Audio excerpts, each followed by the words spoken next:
तो कहते हैं यानी दुर्योधन की जंघा टूटी पड़ी है और दुर्योधन बिलबिला रहा है।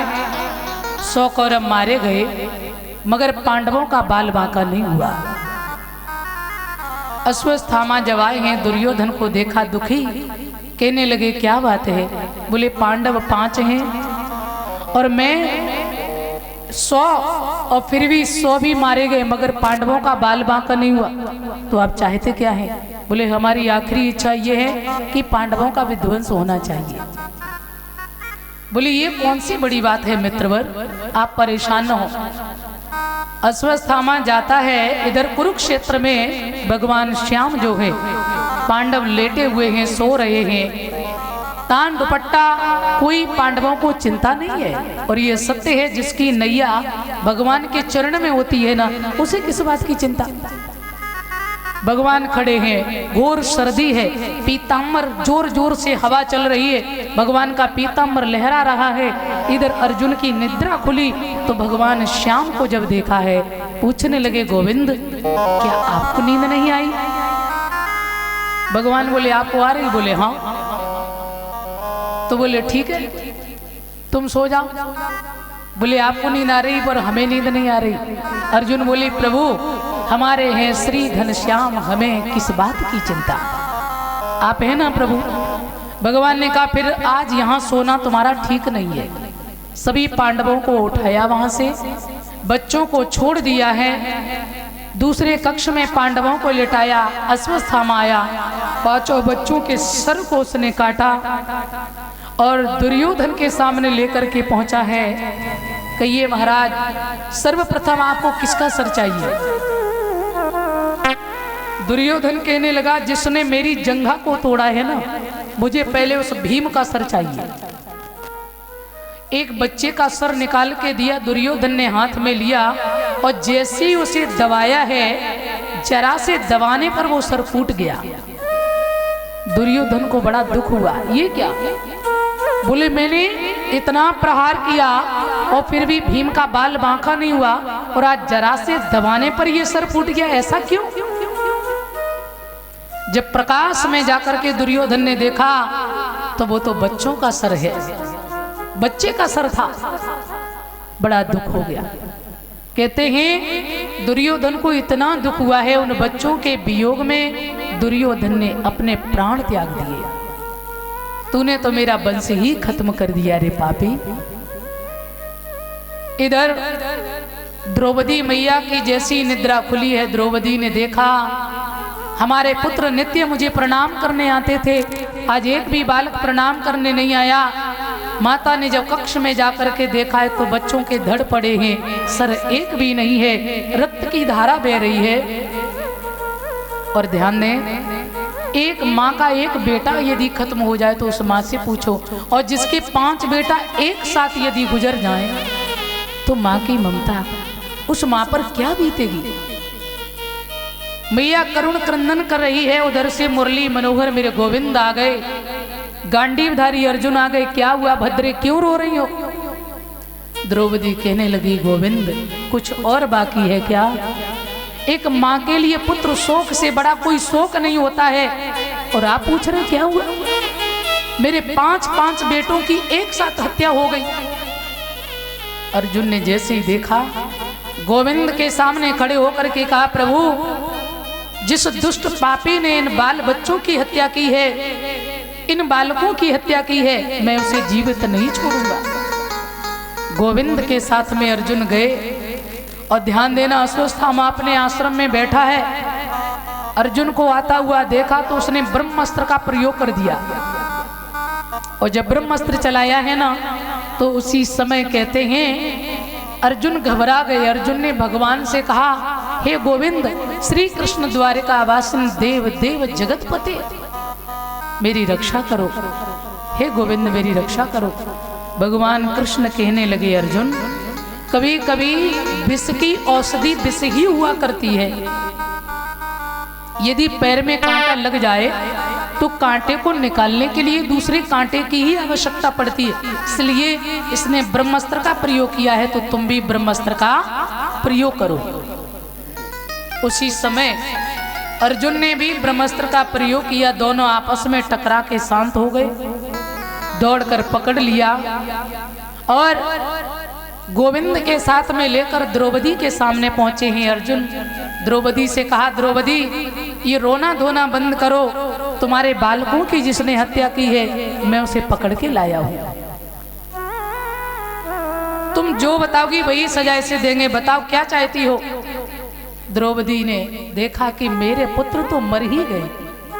देखो मां की ममता कितनी विलक्षण होती है।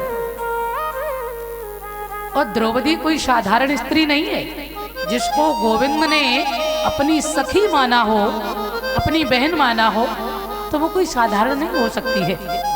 द्रौपदी ने देखा, सोचने लगी और भगवान के सामने झोली को पसार दिया और कहने लगी, हे प्रभु यदि देना चाहते हो तो बस एक ही वर दे दो। क्या? बोले इस ब्राह्मण के प्राणों का दान हमें दे दो। अर्जुन कहने लगे, द्रौपदी अरे तुम्हारे 5 बच्चों की हत्या की इसने और तुम कह रही इसे छोड़ दो। बोले मैं मानती हूं, मगर ये भी तो सच है कि हमारे बेटे वापस तो नहीं आ सकते हैं, जो हो गया सो हो गया है। और यदि आपने मार दिया ना तो हमें एक बात बताओ, क्या आप अपनी गुरु माता को, जो तुम्हारी विधवा गुरु माता है, उसको आप अपने सामने रोते हुए देखना चाहते हैं क्या? अरे जिन द्रोणाचार्य ने आपको बाण विद्या को सिखाया है, धनुर्विद्या को सिखाया है और अपने शिष्यों में परम आपको माना है, ऐसे गुरु की पत्नी जो विधवा और उस माँ का जो कलेजे का टुकड़ा पुत्र है, यदि आप उसे मार देंगे तो उस माँ पर क्या बीतेगा? क्या आप उसे दुखी देखना चाहते हैं? अर्जुन ने कहा, द्रौपदी तो ममत्व में पड़ गई है, मगर हमारे राजनीति शास्त्र में ऐसा नहीं है। हमारे यहाँ तो जैसा जो करे, ना भुक्तम क्षीयते कर्मा जन्म कोटि सतैरपि अवश्यमेव भुक्तव्यम कर्तम कर्म शुभाशुभम। हमारे यहाँ जो जैसा करेगा वो वैसा भरेगा, मगर द्रौपदी को तो दया नहीं। अब अर्जुन ने देखा धर्मराज की तरफ, भैया आप ही बताओ, मुझे समझ में नहीं आ रहा मैं क्या करूं। धर्मराज कहने लगे, अर्जुन जो शास्त्र कहता हो वो आप करिए। अर्जुन शांत हो गए। भीम से कहा, भैया आप बताओ क्या करें। भीम ने कहा, अर्जुन यदि तूने इसे छोड़ दिया तो मैं अपनी गधा से मार देंगे। क्यों? इसने नादान बच्चों की हत्या की है, इसने अबोध बालकों की हत्या की है, इसे छोड़ना अपराध है। नकुल सहदेव ने कहा, जो बड़े भैया कह रहे ना बिल्कुल ठीक कह रहे हैं। अब अर्जुन ने भगवान कृष्ण की तरफ देखा और कहने लगे, गोविंद आप हमें मार्ग दिखाओ, मैं क्या करें प्रभु। कन्हैया कहने लगे, आप तो एक काम करिए अर्जुन। क्या? बोले ब्राह्मण को मारने का तुम्हारा कोई अधिकार नहीं है और बाल हत्यारे को छोड़ना भी अपराध है, इसलिए इसे मारो भी और छोड़ो भी नहीं, दोनों काम करो। अर्जुन ने सोचा दोनों काम, पर अर्जुन भी कोई साधारण नहीं है, बड़ी बुद्धि से काम लिया। एक मूंछ काट दी, काला मुंह कर दिया और घोड़े पर बैठाल कर सारी शिविर में घुमाकर अपमानित करके अश्वत्थामा को छोड़ दिया। अच्छा एक बात और है, कहते ना कभी कभी ऊंच निवास नीच करतूती। जरूरी नहीं है कि ब्राह्मण कुल में जन्म लेने वाला परम भक्त हो या ऊंचे कुल में जन्म लेने वाला बहुत बड़ा भक्त है। कभी कभी नीची जात में भी जन्म लेने वाला परम भक्त हो सकता है। अब ऊंचे कुल में जन्म तो हो गया, पर कर्म कैसे? नीच कुल के। अश्वत्थामा को छोड़ दिया, मगर ये अपनी आदत से बाज है। अपने आश्रम में जाकर के बैठ गया तो सोचने लगा, रे ये क्या हुआ, मैं तो बड़ी बड़ी सभा से निकल करके आया, ये तो छोटी सी सबुल्ली थी और ये अर्जुन ने थोड़ा सा अपमान कर दिया तो मेरा क्या बिगाड़ दिया। अब मन में विचार कर रहा है कि मैंने पांडवों के वंश को खत्म कर दिया है। अब पांडवों के वंश में कोई पानी देने वाला नहीं है, लेकिन अब याद आई उसको एक बात। क्या? बोले जो अभिमन्यु की पत्नी जो है उत्तरा, अभी वो गर्भवती है। अब ये तो एक अंश बचा है, इसको भी विध्वंस करना है। अपने आश्रम से बैठे बैठे उसने अग्नि बाण को छोड़ा। इधर भगवान पांडवों की विजय कराने के बाद में द्वारका जाने की तैयारी में थे। तब तक ये ब्रह्मास्त्र जैसे गया, अग्नि बाण जैसे गया, उत्तरा के गर्भ को जाकर जब जलाने लगा तो उत्तरा रोने लगी, गोविंद को बुलाने लगी। पाहे पाए महायोगिन देव देव जगत पते, हे गोविंद मेरी रक्षा करो, मेरे गर्भ की रक्षा करो। मैं मर जाऊं मुझे चिंता नहीं, मगर मेरे गर्भ की रक्षा करो।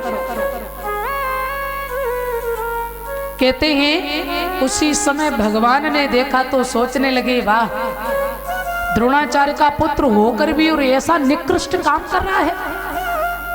मगर भगवान खड़े हो गए उत्तरा के सामने। भागवत जी में ऐसा प्रमाण है कि एक अंगूठे का रूप धारण किया है, केवल अंगुष्ठ मात्र बने भगवान और गर्भ में प्रवेश कर गए। एक रूप में बाहर भी खड़े हैं भगवान, एक रूप में अंदर भी हैं और बार बार उत्तरा से पूछ रहे हैं तुम ठीक हो। उत्तरा कहती मैं बिल्कुल ठीक हूं। भगवान ने उत्तरा के गर्भ की रक्षा की है, परीक्षित की गर्भ में रक्षा की और अंत में भगवान रक्षा करने के बाद जब जाने लगे तो वहां कुंती खड़ी हुई थी। बुआ कुंती ने देखा गोविंद को तो प्रणाम करके बोली और समझ गई धन्य हो गोविंद, हे जगदीश्वर, हे जगत नियंता, आप तो निराकार होकर भी साकार रूप में अवतरित होकर के आए हैं। आप निर्गुण होकर सगुण हैं, आप तो परात्पर अखिलेश्वर हैं, आप तो अकारण करुणा वरुणालय हैं, आप तो सच्चिदानंद स्वरूप हैं, आप मेरे पार ब्रह्म परमेश्वर हैं। आपके चरणों में मेरा कोटि कोटि प्रणाम है गोविंद। भगवान कहने लगे बुआ तू तो भगवान ही बना दी, हमें इतनी बड़ी उपाधि दे दी। भगवान बोले अच्छा तूने भगवान बनाई दिया तो दुनिया मांगती है भगवान से, तू भी मांग ले कुछ। तो कुंती से कहा वरदान मांगो, ध्यान देना। धर्मराज से कहा तुम भी मांगो। धर्मराज ने कहा हमें कुछ भी नहीं चाहिए, मैं तो केवल धर्म की रक्षा करते रहे बस गोविंद, और मेरी कोई इच्छा नहीं। भगवान ने कहा तथास्तु। भीम से कहा तुम कुछ वरदान मांगो। बोले प्रभु संसार के लोग हमारी बड़ी खिल्ली उड़ाते, बोले आधे में भीम आधे में सब घर बहुत खाता है, तो प्रभु खाते पीते आपका भजन करते रहे। बोले ऐसा ही होगा। नकुल सहदेव से कहा तुम मांगो। बोले मैं सदा भाइयों की चरण सेवा करते रहे और आपके चरणों की भक्ति करते रहे प्रभु। भगवान ने कहा तथास्तु। अर्जुन से कहा तुम मांगो। तो अर्जुन कहने लगे हे गोविंद, आपने मुझे अपना सखा माना है, ये सखा भाव आपके हृदय से कभी न जाए। आपने मुझे शिष्य माना है, शिष्य भाव सदा आपके हृदय में रहे। भगवान बोले ठीक है। और इसके बाद में भगवान ने अपनी बहन सुभद्रा जो है द्रौपदी से कहा तुम भी मांगो। द्रौपदी बोली प्रभु आपने मुझे सखी माना है, ये भाव आपके हृदय से कभी न जाए। भगवान बोले ऐसा ही होगा। कहते हैं सूत जी महाराज, हे शौनकादिक ऋषियों, जब भगवान कृष्ण की बहन का नंबर आया है सुभद्रा का तो क्रांति आ गई। मांग लो बहन क्या चाहिए। और जिसका भाई सुप्रीम पावर हो और बहन जो मांगे सो भाई दे सकता है, सामर्थ्यवान है अपने में। मगर कहा बहन तुम भी मांगो, तो सुभद्रा क्या मांग रही है, हे गोविंद ये मेरा मन जो है वो एक राजहंस है, आपके चरण जो है वो एक पिंजड़ा है, और मेरा एक ही निवेदन है कि मेरा ये मन रूपी राजहंस आपके चरण रूपी पिंजड़ा में आज ही जाकर के फंस जाए। कन्हैया ने गले से लगाया, पांडवों के सामने अपनी बहन के सर पर हाथ सराते हुए मानो प्रसन्न होकर ये कहना चाहते हो कि आखिर में सुभद्रा मेरी बहन है, वो दुनिया की वस्तुओं को नहीं महत्वता देती है। क्या मांगा, बोले कृष्ण चरणों की भक्ति। आजकल की बहन होती तो क्या मांगती परीक्षित जी, भैया जी पीएम साहब जो है ना, बोले इन्हें हटाओ हमें गद्दी देव सीधी सीधी। बोल गोविंद भगवान की, हाँ हमें ये दे दो वो। परंतु भगवान कृष्ण की बहन सुभद्रा ने क्या मांगा, बोले आपके चरणों की भक्ति मिले। बोल गोविंद भगवान की। अंत में कुंती बुआ का नंबर आया, वो तुम भी मांगो बुआ। कहते हैं कुंती जो है ये सूरसेन की बेटी है, और कुंत भोज ने इनका पालन पोषण किया तो इनका नाम रखा गया कुंती। और जब इनका विवाह हुआ ना परीक्षित, तो कहते हैं इनकी यानी महाराज पांडु के साथ जब विवाह हुआ, उन्हें लगा था श्राप कि यदि आप सहवास की कामना से, काम भावना से अपनी पत्नी के पास में जाएंगे तो आपकी मृत्यु हो जाएगी। महाराज पांडु की दो रानी हैं, कौन कौन? एक माद्री है और दूसरी कुंती। एक दिन माद्री से मिलने जब जाते हैं तो मेरे बंधुओं ध्यान रखना, माद्री ने मना भी किया कि आप मेरे पास आएंगे तो मृत्यु को गले लगाएंगे, परंतु महाराज नहीं माने तो मृत्यु हो गई। कुंती के पुत्र हैं, माद्री के पुत्र हैं। माद्री तो सती हो गई, 5 पांडव, और ये भर जवानी में मैया कुंती विधवा हो गई, और समाज में अपने 5 बच्चों का पालन कैसे करे? और वो भी पांडव कितने हैं? 5, और कौरव कितने हैं? 100। हमेशा पीछे ही पड़े रहते हैं पांडवों के, कोई न कोई षड्यंत्र करते रहते हैं, बंधुओं ध्यान रखना। परंतु कुंती ने कहा, भगवान ने कहा कुछ मांग लो बुआ। तो कुंती कहती है, विपदो नैव विपदः संपदो नैव संपदः। हे गोविंद, हमें कुछ भी नहीं चाहिए। विपदा सांत्वन सस्व तत्र तत्र जगत गुरु। मेरे जीवन में एक विपत्ति आए, दूसरी आए, तीसरी आए, एक ना हटे तब तक दूसरी आ जाए, हमारे जीवन में विपत्तियों का ढेर रहे, बस मुझे और कुछ नहीं चाहिए। भगवान कहने लगे, बुआ तेरा सारा जीवन दुख में निकल गया है, कष्ट में निकल गया है, अब मैं तुझे दुख नहीं दे सकते हैं, तू कुछ और मांग ले। कुंती कहने लगी, जब विपत्ति आई ना तभी तो तुम्हारा दर्शन हुआ। जब जब संकट आया, जब जब मैंने आपका सुमिरन किया तो आपका दर्शन हुआ। आपने सदा मेरे पुत्रों की रक्षा की, इसलिए गोविंद मेरे लिए, मैं उस संपत्ति को संपत्ति नहीं मानती है जिसमें आपका विस्मरण हो जाए। विपदो नैव विपदः संपदो नैव संपदः। हे गोविंद, वो विपत्ति विपत्ति नहीं है जिस विपत्ति में आपका सुमिरन है, और वो संपत्ति संपत्ति नहीं है जिसमें आपका विस्मरण है। मुझे तो बार बार वही दुख चाहिए, वही विपत्ति चाहिए। सुख के माथे सिल पड़े जो हरि हृदय से जाए, बलिहारी बा दुख की जो पल पल नाम जपाए। हे गोविंद, ऐसे दुख को मैं बार बार सिर पे धारण करना चाहूंगी जिसमें आपका सुमिरन है, और जब सुमिरन है तो मेरा कल्याण है। भगवान कहने लगे, बुआ पर मैं आज नहीं दे सकते हैं। अरे तेरे जीवन में मुझे तो लग रहा कष्ट के सिवा सुख कभी आया ही नहीं है। दुनिया सुख मांगती है और तू दुख मांग रही है। अरे बुआ, और तो क्या कहें, तेरी आंखों के सामने तेरा जवान बेटा कर्ण मारा गया और तू फिर भी दुख से नहीं भरी। आज जब मांगने की बारी आई तो दुख ही मांग रही है। कुछ और मांग लो कन्हैया, यदि देना चाहते हो ना तो मेरा मन बस भगवान के चरणों में ही लगा रहे। ये मन रूपी राजहंस आपके चरण रूपी पिंजड़े में फंसा रहे, और मुझे कुछ नहीं चाहिए। ध्यान देना, कन्हैया ने खूब वरदान दिए, और इसके बाद भगवान जब चले हैं, कहते हैं